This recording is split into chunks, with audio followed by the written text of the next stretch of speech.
साहेब जो और श्रीमती लक्ष्मीबाई कौजलगी ने पंचदशी की संगत की और द्वितीय अध्याय पूर्ण किया। फिर हमने साईं साहब में बाहर जाते हुए दर्शन किए और एक स्थानीय विद्यालय के शिक्षक की पुत्री के विवाह में गए।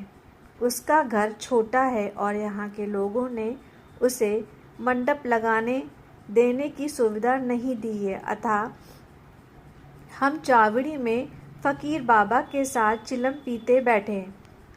वह बहुत प्रसन्न थे। विवाह उस समय के बहुत देर बाद संपन्न हुआ जितना कि हमने सोचा था। उसके बाद हम मस्जिद में गए।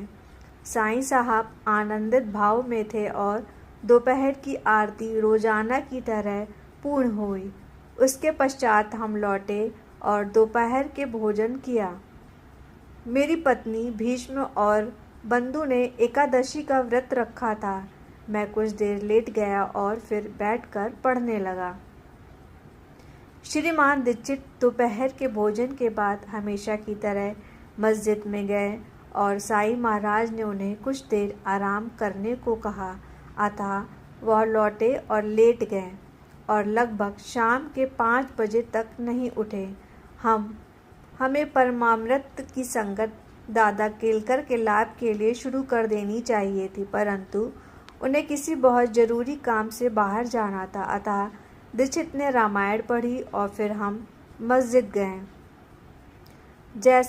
जैसे ही मैं अंदर गया, साईं महाराज ने मुझे उदी दी तो मैं पुलकित हो उठा कि ये मुझे जाने के लिए संकेत है।